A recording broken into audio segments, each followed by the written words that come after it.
course it's going to blow me away, right? It did not.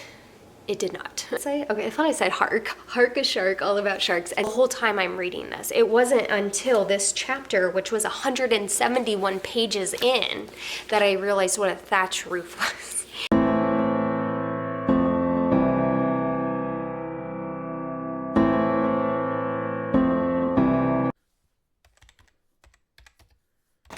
Hey guys, welcome back. If you're new here, my name is Courtney. I'm a homeschooling mom to 2 boys. I have a 5-year-old and a 2.5-year-old. So in this video today, we are going to talk about my March favorites.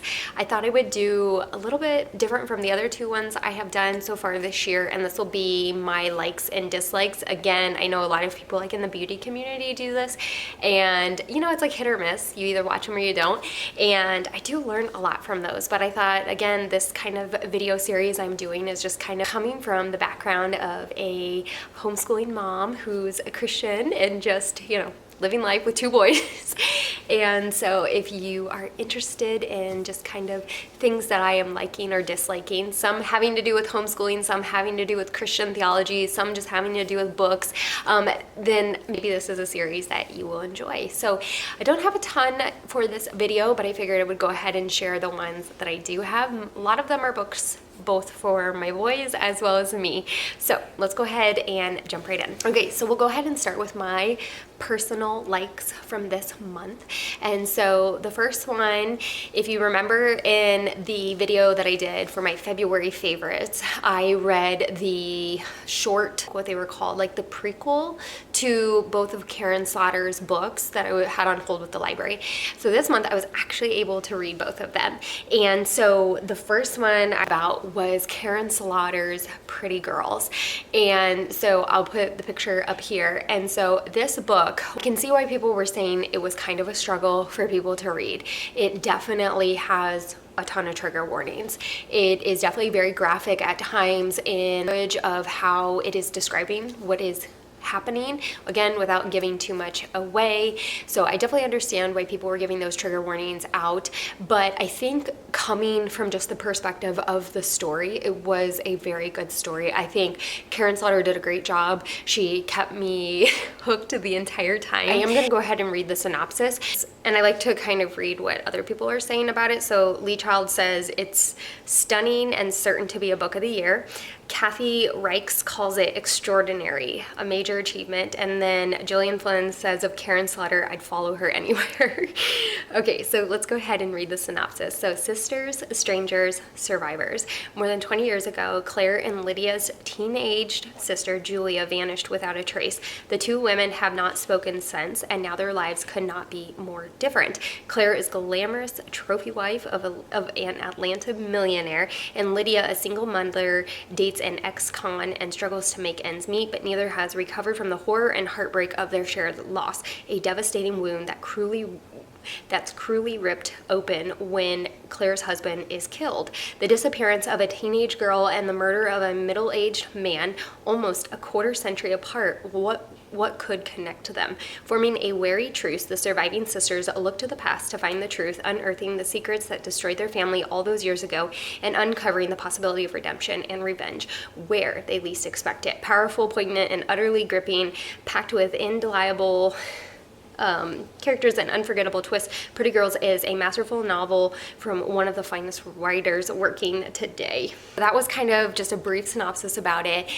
This book, like I said, is highly criticized among Karen Slaughter's, not in a bad way technically, but it's very graphic, very disturbing. Some people say the way she writes about what goes on in the book is a little bit too much. And I will say, as someone who is a true crime lover, I love true crime podcasts, I love true crime books, and those are always on real events that have actually taken place. So for me, it's hard to weigh in on this because as somebody who listens to true crime podcasts as well as reads true crime books of events that have actually occurred, these books are still hard to read. I mean, don't get me wrong. Nobody can sit here and read these types of things. But for me, I know in my mind that it's just a book and this is just fictional. Whereas when I'm reading or listening to true crime books or podcasts, those are much more harder for me to stomach because they actually occurred. If you can't stomach those types of things, or you can, but you want to know a little bit more in detail, I would definitely research the trigger warnings for this book, because Karen Slaughter does, I mean, she paints it for you and she lays it out, and it is very disturbing. And you know, it is very hard, especially when you understand, you know, the age of the girl and things like that. All of those kind of contributing factors make this a hard read, no doubt about it. Okay, so now one other question I know people will ask that I want to mention real quick is I don't think you need to read the prequel for this. It just gives you a little bit of a background on Julia, I think about like before she goes missing. And if I remember correctly, you don't need to read it. I mean, the book is fine by its own. It just kind of gives you more of a glimpse into before the crime happened. So again, it was good, and I enjoyed listening to it. It made me excited to read Pretty Girls, for sure. But I don't think, like, if you've read Pretty Girls, I don't really think you need to go and listen to the prequel, and I'll put a picture of what the prequel was because I can't remember. I think it was like blonde hair and blue eyes. You don't technically have to. But like I said, definitely very graphic, definitely disturbing. The details are a little bit drawn out, I would say, but again, you know, to get the full understanding of what went on, you do have to do that. You know, you do have to know that. So for me, I gave this book 5 stars. And for me, when I give a book 5 stars, that means I would read it again. Okay. There are great books out there that I loved and they were phenomenal, but I would not read again. This is a great book that kept me hooked. It had lots of twists and turns, a lot of shocking detail. My mouth was probably like, oh my goodness, several times. Some areas were kind of slow. It takes a little bit to get into the story, a little bit, I would say. But again, it in true Karen Slaughter fashion, like she lulls a little bit, but she's going to keep you going the whole time. And then of course the ending had its own shocking twists, turns, just wow. And this book, not very many books make me cry, and it takes a lot to make me cry, but this book made me cry. I was washing dishes and I was gutted. I mean, just bawling my eyes out. And I was like, great. My husband was downstairs with our boys and I was like, he's gonna come up and be like, why are you crying? And oh my goodness, the ending. I re-listened to it several times and I was just like, oh my gosh, bawling my eyes out. And that to me was the perfect ending, though, how she ended the book. And I highly recommend it. It was so good. I can't wait to read it again. I'm gonna have to get back on my library's wait list in a couple months and listen to it. So I highly recommend it. And that was Karen Slaughter's Pretty Girls. Okay, so the next thing I wanted to mention, and this is a Christian recommendation. So I will have a video coming out shortly. I'm not sure exactly when, either this week or next week is what I'm thinking, okay? So be patient with me on that, but it will be, it will include some of these in here. And it is the R.C. Sproul's Crucial Question booklets, okay? And so R.C. Sproul is a Reformed theologian, and you know, he's an amazing Christian scholar. He is very biblical. He's a wonderful teacher, and he just, if there is any question you have or a topic that is difficult for you to understand, and you want it explained, because maybe when you're reading your Bible or you've read commentaries and it's just not clicking, or you don't fully understand it, if that makes sense, R.C. Sproul is a fantastic teacher. Now I will say up front, I am a pre-trib, premillennial dispensationalist, so it took me a while, and I will say that's definitely a negative of me, is it took me a while to read some of his stuff, because he tends to attack the pre-trib, premillennial dispensation view. And so as someone who is, you know, was saved through eschatology, then, you know, and again, eschatology is a non-salvific issue. And I was just like, Courtney, stop. Just read his books. Like, stop being petty about this. And his name just very commonly gets thrown under the bus, to be completely honest, when we're dealing with eschatology issues, because he's completely opposite from us. And that is not being, I mean, that's not the Christian thing to do. And so for me, I've read his books and I can't get enough of him. I love I mean, he's just phenomenal. I mean, even if you pull up like his question and answer videos or any videos he's done, he is a phenomenal speaker as he teaches. I'm just like, oh my gosh, how much time did I miss by not listening to him? So, but anyways, I digress. I highly recommend these booklets. Now, I will say I have not read every single one of them, but I think he has, I pulled it up and I think he has 38 of them. And I don't think they're done putting them out, but don't quote me on that. But here, I'll pull it up. They are the crucial questions. So it's these. They're the crucial questions by R.C. Sproul. There's 38 of them.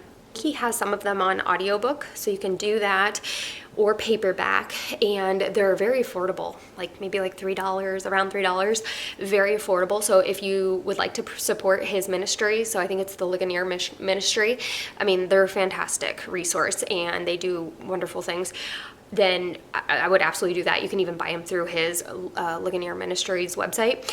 And I ended up just doing the Kindle version because they were free downloads. And so as somebody who wants to get resources to you guys, this was the quickest and honestly very affordable for me. But I would definitely consider buying these and handing them out, okay? So when I say a booklet, you know, again, the ones I read were like maybe 70, maybe 100 pages at most, and maybe one of them was even like 50 pages, like doable. So sometimes it's hard as Christians to be put on the spot really quick and answer certain questions for people, or I just realized I had a hair there. Oh goodness. Okay. Or sometimes it's just like you know, maybe you have a Christian friend who's asking you a question about something, and are they really going to read a 200 to 300 book by John MacArthur or, you know, A.W. Tozer, or maybe not, right? And so these booklets are kind of doable, I would say, reasonable. Like, come on, you can sit down and read this much. And it's really just going to come out and answer the question right away. And you don't have to read 200 to 300 pages. So I think they're great to give out.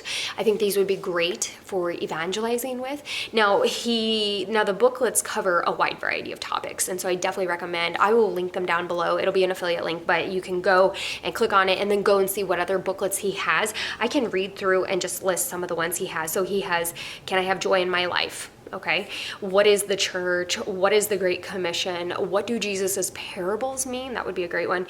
What does it mean to be born again? Can I know God's will? How can I develop a Christian conscience? Can I lose my salvation? I mean, a wide variety of topics. And like I said, there's 38 of them. So I think it's great. I think this is a great resource, and you can know you're coming from a very trusted biblical teacher, scholar. I mean, he is known for just being a really great teacher to explain things in a simple, understandable way. He's giving you Bible verses in it. And so, like I said, I read about 4 of them for the video that I'm going to put out either this week or next week. It'll be on the gospel books. And so the ones that I read obviously were, Can You Be Born Again?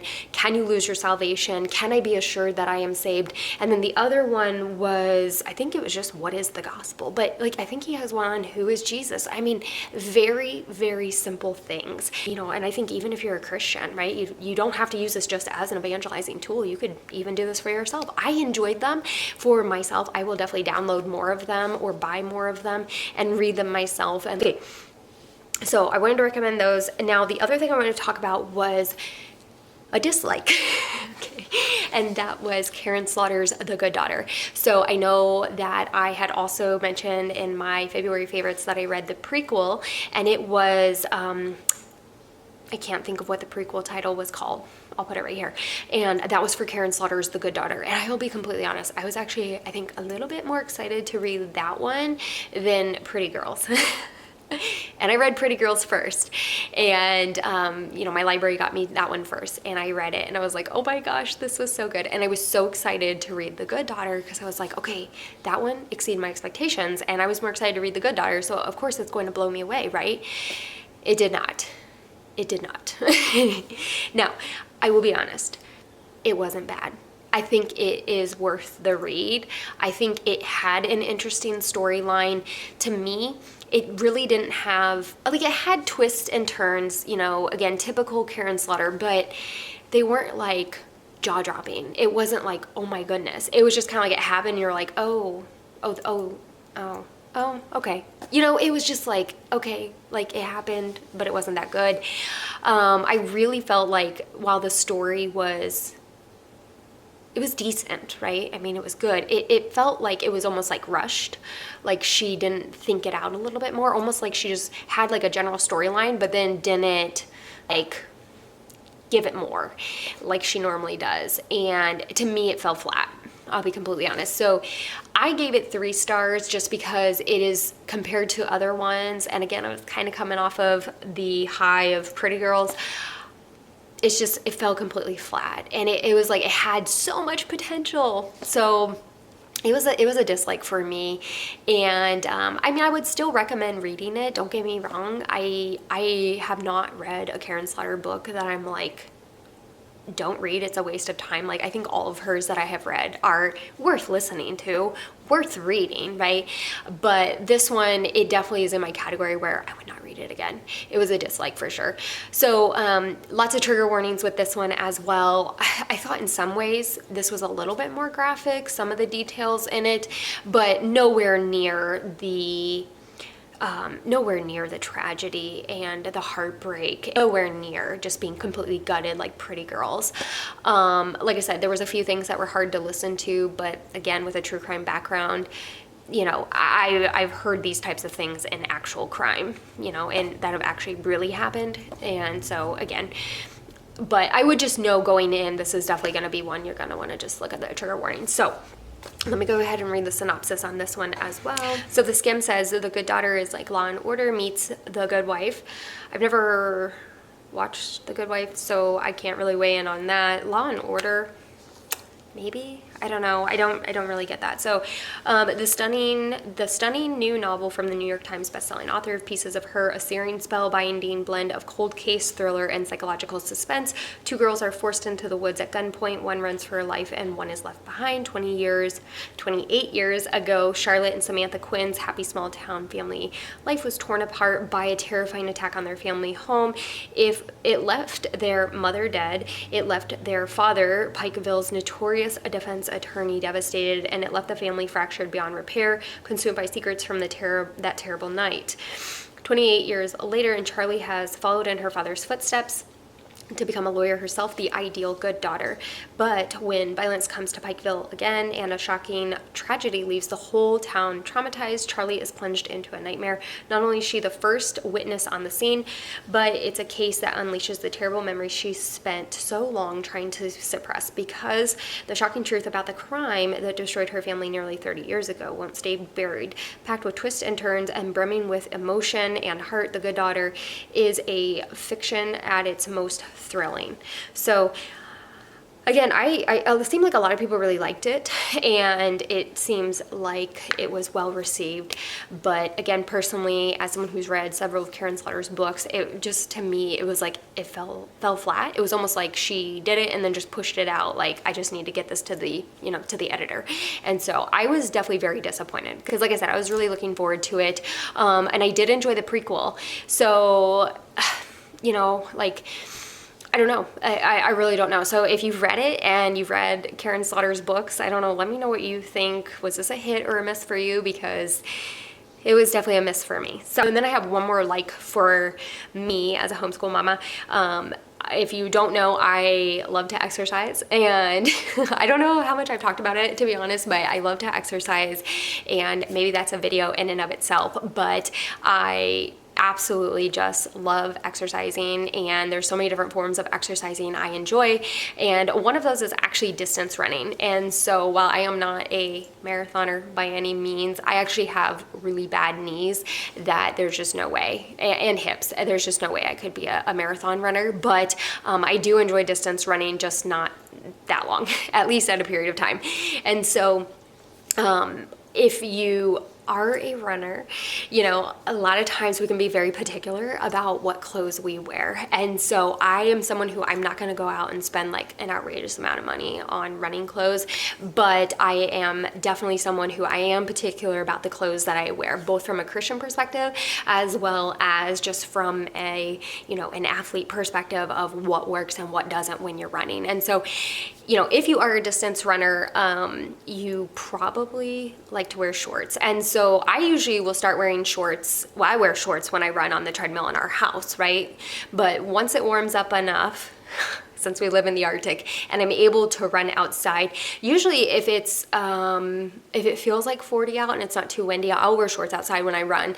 But of course, coming from a Christian perspective, you know, modesty is definitely one of those things that I'm trying to work through and to understand, because there's a struggle I find of being careful what you wear on the daily basis, especially when you're not in the comfort of your own home, but also just when you're working out, because I understand a lot of Christian women struggle where it's like, I get hot, I need to wear certain things, but there's also, I think, that requirement as Christian women that we should not be wearing certain things when we're working out, because actually certain movements can make those worse, from what I've understood from Christian men. So shorts is one of those things I've always struggled with. You know, I have the conviction that when I go running, I'm not going to wear like just a sports bra. Okay. But as a distance runner, as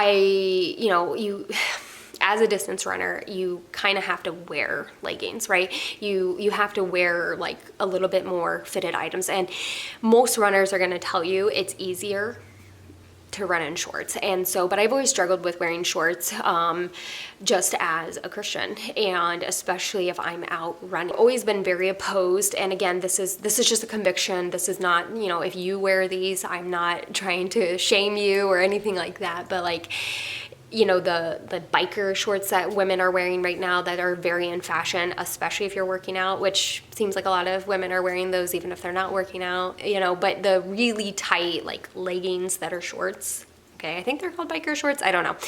So like a lot of runners wear those, and I obviously follow a lot of runners, and it's just, for me, it's like, I can't go out and run and wear just those.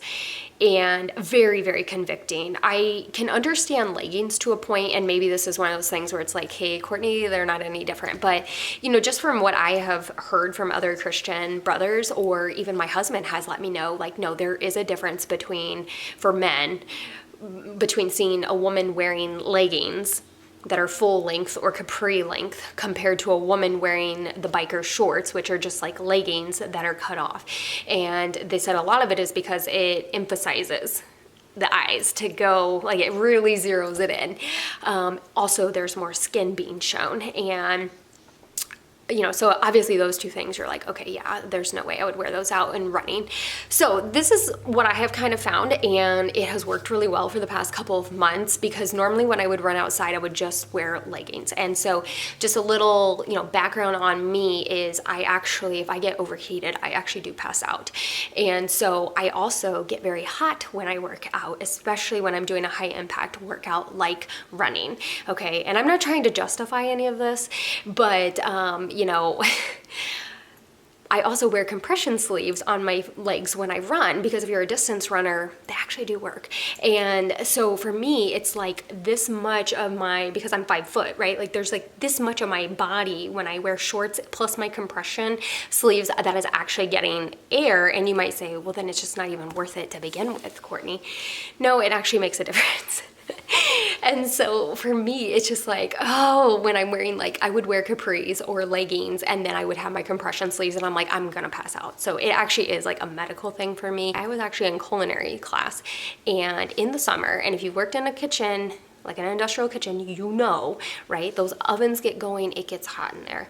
And I had my chef's jacket on and the pants, and I passed out. And I had a knife in my hand too, which just is like, makes it 10 times worse. But no, I generally, when I get overheated, I pass out. And so obviously if I'm running and I'm running outside and I get hot, like it actually could be very dangerous for me. And so, and I, you know, whether I'm running by myself or running with somebody else, like, I mean, obviously it could be very dangerous regardless. And so I do kind of need to wear shorts.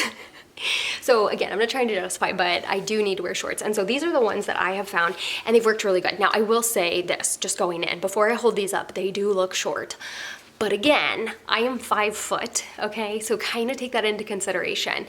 I have a couple reasons why I'm gonna show these and recommend them. My legs are rather short, so these might be great on me, but if you're 5'8", 5'9", whatever, and most of your height is in your legs, you may buy these and be like, girl, Courtney, these are teeny tiny on me. So again, take that with consideration. But so these are the shorts that I got, and it was a 2-pack, and it came with red as well. I have the red pair. I wore those running last night, so they're actually in the washer right now. So, but these are the Icy Zone brand, which I actually have ordered stuff from them in the past through Amazon, and all of their stuff is really great quality. I really enjoyed it. I have some of their tank tops as well, and they're really great as well. So like I said, they look short. Trust me, I bought them and I was like, okay, I'm gonna have to return them. But it does have the dual liner in there. And so these are the biker shorts, right? And so they are like that spandex. They are a little bit different, I'll be honest. I don't know if I can show them to you, if it'll focus or not. But they are almost there. If you can kind of see how the light comes through a little bit. So they're not like your traditional like legging, athletic legging material. They have like little holes in them where it's almost kind of like a mesh, I would say. So, I mean, like, you definitely wouldn't want to wear just these. Like, you can see my face through it, right? But they are great. So they're super breathable, being a dual layer. But this liner, actually, it hangs down a little bit, but it does not ride up. And so I have another brand of these dual layer shorts that I wear when I run.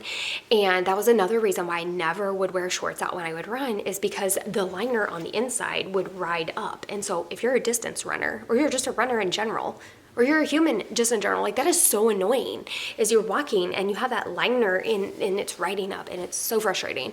These do not ride up. They are a little bit longer, and so I think some people complained about that. It was fine for me. But again, as a distance runner, somebody who's running long distances and, running such a high impact, I don't want to be like having to pull these down. They don't ride up. They're great. And I am 5 foot, but I do find this actually is good coverage. I do feel like it's long enough. Again, take that with just my personal opinion. I'm 5 foot. Is it perfect? Probably not. I don't really know. If you're going to go running out in public, I don't know, comment down below. As a Christian, do you feel a conviction over what you wear? What would be appropriate? And again, I don't really know what the answer is, because again, running is so different than I'm gonna go and just like walk on the treadmill or whatever, So this is what I bought. I've really enjoyed it so far. I have gone out and running in it, and honestly, I felt pretty good. I felt pretty covered, and and I stayed cool, which I guess was the great thing. So, okay, so now let's kind of go into some of our favorites as a homeschooling perspective for the month of March. We did a lot of reading this month, and we got some really great items that I wanted to share. Okay. So the first thing I was gonna share were these Dr. Seuss books. So this one was Dr. Seuss, Maybe You Should Fly a Jet, Maybe You Should Be a Vet. And so this one was really great. My kids really enjoyed it. They actually asked a lot of questions about some of the jobs in there, which was kind of fun. And I'm just a Dr. Seuss person. I love it. Coming from a mama who has 2 kids who are in speech therapy, mama who's getting ready to start teaching my oldest, my 5-year-old, to read. This is just so much fun, having that rhyming aspect in there. And I just love Dr. Seuss. Okay, so this was a great one. I recommend that one. And then we had this one, which was, I thought I said Hark a Shark, all about sharks. And so my kids absolutely love this one. I loved this one. It is definitely like more lengthy than a traditional Dr. Seuss book, but my kids are like super into sharks right now. Like, we've been watching some of the clips of like a hammerhead shark. Like, my son didn't think hammerheads were real. Like, he had heard it in his story, and he was like, oh, those are from millions of years ago or thousands of years or whatever he said. And I was like, oh, honey, no, those are like still real. And we watched a video, like, I think it was like an Australian girl, and she was like filming it or whatever. And it was so cool. And my kids were just like, oh my gosh, like, it is real. But this one was fantastic. So not only does it have just a good flow with like rhyming and you know, just the layout and stuff, but it has a ton of facts in there. It was super educational. I learned things about it. It not only talks about like the different types of sharks, but it'll talk about like their teeth and their size, how they camouflage, how they eat, what they eat. Really cool. Their skin, it was like, I learned a lot. And so this was really great. This was definitely our favorite from the bunch. And then my husband read this one to my son last night, so I'm not sure how it was, but it's If You Think There's Nothing to Do. And so the few pieces I heard, it was like, it kind of starts with something silly. It was like, oh, you could juggle some books, like, oh, that's kind of silly. And then it was like, or you can read them. Like, so this was really good. I know my kids were laughing a little bit, so I think it kind of has a funny side, and then the other side is like maybe more serious, or like maybe actually something you could do. And so this was just a really good, fun read. I actually bought more of these, so I went on Amazon actually, and I bought quite a few of them. So I'll have a little haul of that coming up soon, and some of those will be for our homeschooling year to come, but maybe I can do like a little unboxing or whatever of the ones I got. We do have one of these as well that we bought, and I absolutely loved it. And we bought it like, I think like 2 years ago. And I kept meaning to go back and look more into their like little learners, where they're focusing more on things like the sharks. And the one we have is the solar system. And that one is fantastic as well. My kids love being read. My kids love when I read that one to them. So you're not only learning, and it not only has a lot of just really good information in it, but it also has just like, it's not like you're reading a textbook, you know? And in a lot of ways, it's not even like you're reading a nonfiction book. It is more of a story format. Okay, so now these are 3 books that we had. Oh, and those were likes, by the way, obviously, right? These 3 books are from our Sunlight curriculum. So we're doing the Sunlight pre-kinder year for my son. And Sunlight is a literary curriculum, if you don't know. And so lots of books. And so when I point out these books I didn't like, it doesn't mean anything against Sunlight. It doesn't mean anything against the curriculum package. I would never not recommend Sunlight. Just say, you know, you get so many books that doesn't mean like, oh, she didn't like this one, so I'm not going to do that curriculum at all. Because I have heard people say, oh, we didn't like this book we read for whatever the curriculum is. And I'm like, and that was like one of your spine books. That already red flags me at the curriculum. Sunlight comes with so many books, okay? And so don't think like just because one of these is a dislike that you should just put off Sunlight. No. Okay, so I will start with the one I disliked. And I do, again, this has a huge but, okay? A huge caveat, okay? It is the Millie Molly storybook by Joyce Lancaster Brisley. Okay. Now, I think that this book was written in like the 20s, I think. Correct me if I'm wrong, but I'm pretty sure I looked it up when we were like 2 chapters into it. You can see how thick it is. It's focusing on my face. I'm pretty sure it was like written in the 20s. And so if you read it, you will understand. Okay. Now, I will say this right off the bat. I loved Millie Molly Mandy. I loved her personality. I loved all the characters in the book. I loved little friend Susan, and we loved Billy Blunt. Like, everyone's personality was great, right? I loved the story. So every chapter was like a adventure, okay, that she would go through or go on or deal with, right? And they were always like, a lot of them were like new to my kids. Like, I don't know, just the whole topic. It was like new in a way. I'm trying to think, like, give you an example. Well, like one of them at the end was like her dress tore. And so like that's what the whole chapter is about. Not in a bad way though. It was just like, oh, there was another one where she helps to thatch a roof. Their roof is thatched. And so like it breaks. And so it like the whole story is about that. I didn't even know what a thatched roof was. I told my husband, I was like, I thought a thatched roof was like in New England, like how their like planks overlap. I literally thought that's what that was. Okay.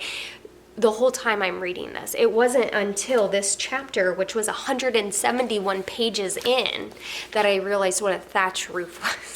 My husband just burst out laughing at me. All good and fun, right? There was another one, goes to a concert. Her mother goes away. She goes to the sea. She goes gardening. She keeps the shop. She gets to know her teacher. She goes blackberrying. So each chapter was absolutely wonderful. I loved the content. I loved the story. It was great. The thing I didn't like, and why this isn't a dislike, and why I honestly couldn't wait to just be done with it, was because because of the sentence structure, the writing. And again, I want to be careful because I think a lot of it has to do with the era that it was written in, but it just was, I got tired. And I know a lot of kids' books will be redundant and repeat things, but I got so tired saying Millie, Molly, Mandy, or Billy Blunt, or the White House with the thatched roof. Like, these things will forever be in my mind and not have to pay rent. Like, they're forever in my brain. I'll never get them out. But no, I think just with the sentence structure and just, it was a lot of like run-on sentences. I felt very out of breath. There was a lot of like good description, not as much as like, like just completely different from like Laura Ingalls books, like just night and day, right? And I think a lot of it had to do with the year. So would I encourage you to read it? Yeah, I mean, I think the stories were good. I loved the characters. I really, really did love it. But I was ready to be done with it. Like I said, it was just very winded, She does have more, and I actually would read them, okay? So again, I hope that makes it clear. I can understand why Sunlight picked this. I will definitely look into their other chapter books on the Millie, Molly, Mandy adventures for sure. I think this would be more enjoyable if like your kid is reading this to themselves or you're reading it to yourself. I think because I was reading it aloud, that was partly why I didn't like it, was because it was so long-winded. It technically is a dislike though, and we finished it on Friday and I was very happy. Okay, so these other two books are ones that we are absolutely enjoying, and this is part of our Sunlight curriculum. So the first one is a Blue Whale the Biggest Thing There Is? And this is by Robert E. Wells. I think a lot of people, sorry, my kids are having quiet time. Okay, I'm going to make sure they're okay. And so I think a lot of people just refer to these as like the Wells books. And I don't know if he just writes the science ones of these or if there's different subjects he writes on. And I don't know how many he has, but I tell you what, we have, I think, 2 others for our curriculum. I think one is like, is what's smaller than a pygmy shrew. And then there's another one. I think it was like How to Weigh a Lion or something. And I'm pretty sure it's the Wells books. So we're so excited to start those ones. But this was great. It was definitely like over my kid's head because it's talking a lot about size and like, like 1 million of our Earths could fit into the sun and like how it's going through that. But I think the big takeaway is just like the scale of things, right? I think that's the big takeaway, is just understanding like the scale of things. And my kids absolutely loved it. My kids are really obsessed with the solar system right now, and it goes very much into detail like that. And so this was definitely a great one, and this will be one I can definitely be pulling out. This one we're not done with, and this is, I guess, just like a history literature book that we're doing for our Sunlight curriculum, and it's Then and Now, and it is a Usborne Talk About book. And we've really enjoyed this, not only looking at the pictures, but just the content that it has in that you're reading. And a lot of it, well, I shouldn't say a lot of it, but the pages we have read, they usually have like a question or something to make it a little bit more interactive. And I will say this book has prompted a lot of questions and a lot of conversations, and it's been wonderful. So let me go ahead and show you a couple of the pages. So you can see where it'll say like, then in the street, let me see if it'll focus real quick. So then in the street, and it kind of shows then and now in the street, and then it kind of walks through that. The one we read today was, let's see, Then in the Shop, and you can see the picture. So this one has just been absolutely fantastic, and the reason I really enjoy this one is because time is just such an abstract concept to teach children, not only telling time, but just the passage of time. And timelines are great, but even right now, even with my son, it's still just so abstract for them to understand. Their brains really aren't developed to understand that.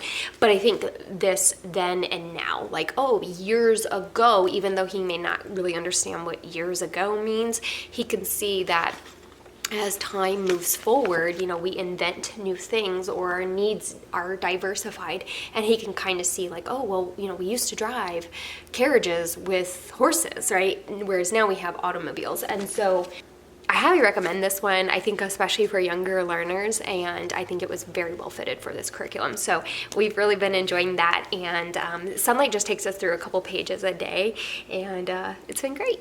Okay, so the next two items I can't show you, I have them, but the first one was bristle blocks, and I'll put a picture right here. So we were reading right before rest time, and I was like, oh, I'm gonna film a video, and I was saying this to my oldest son, I'm gonna film a video, can I borrow like 2 bristle blocks that you don't need? And he was like, you can't. And I was like, oh, are you building with them, buddy? And he was like, yeah, mama, I'm using them. And I was like, okay. And he normally doesn't say things like that. He usually is like, yeah, mama, and then he'll go get them. And so I was like, oh. So I really didn't want to push him because he normally, you know, gives me things, but he normally doesn't say no. And so I was like, okay, I'll respect your boundary. So these bristle blocks have been fantastic. I actually bought these on a whim when I think my oldest was like, maybe 12 months, maybe. And people were like, oh yeah, it's really good for your kids to learn, like put things together.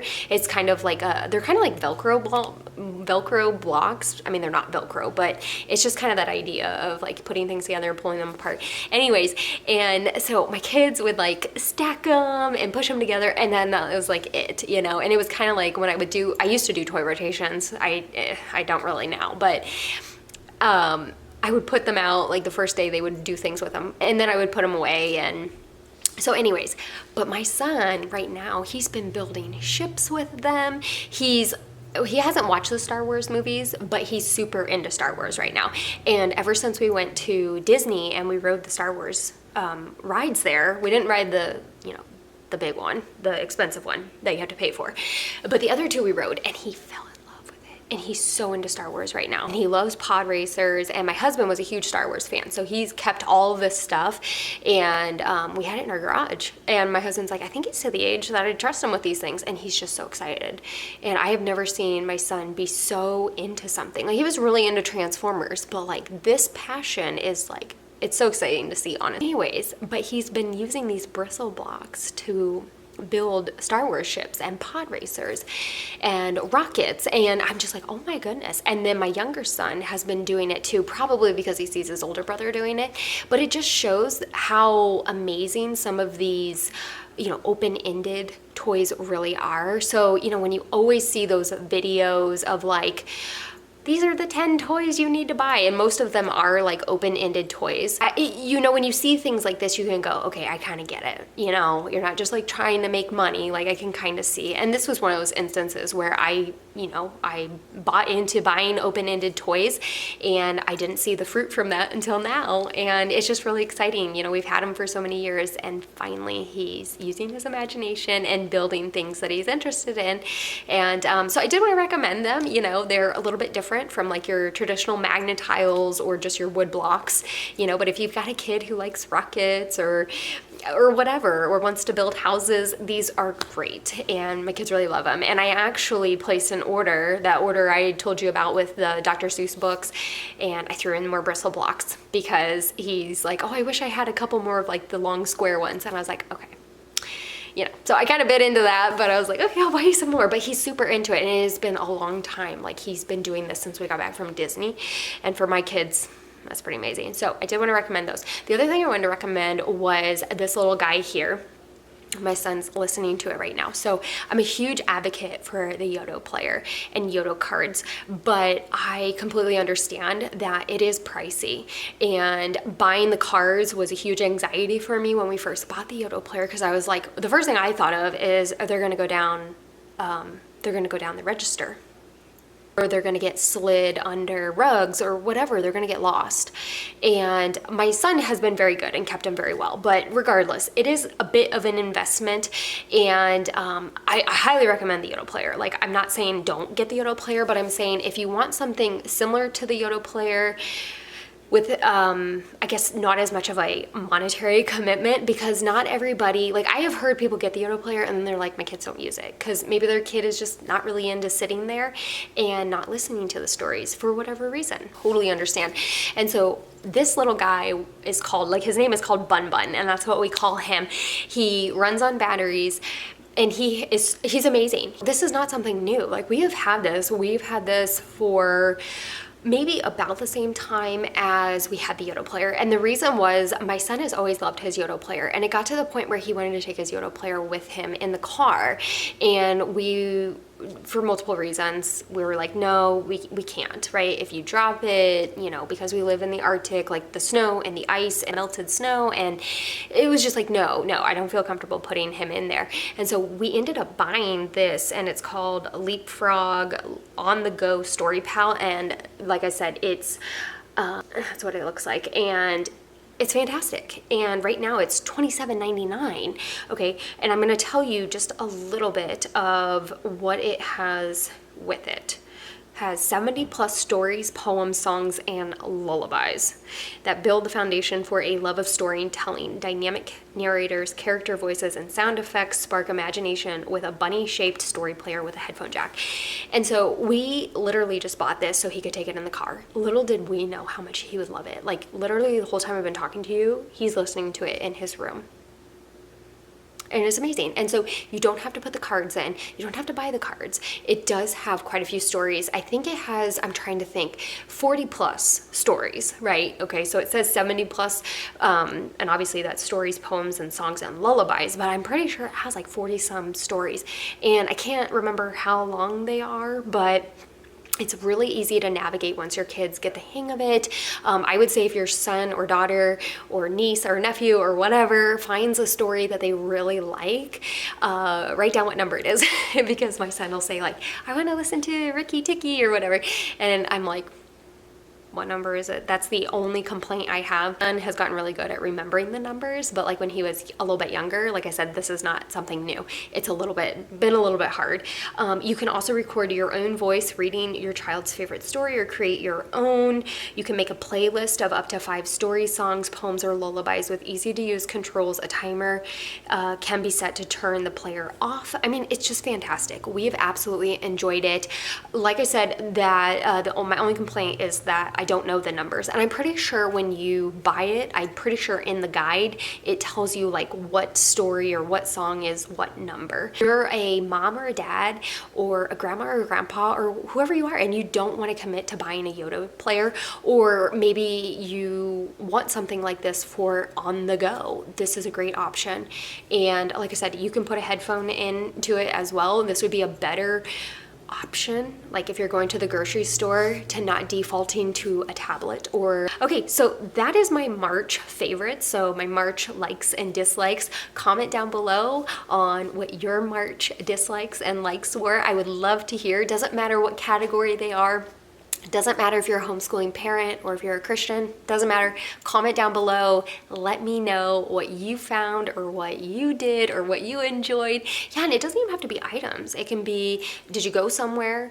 Did you do something? I would love to hear. So comment down below, and also on any of the things that I talked about, let me know if you liked these or you disliked them. And I'll catch you guys in the next video. Bye.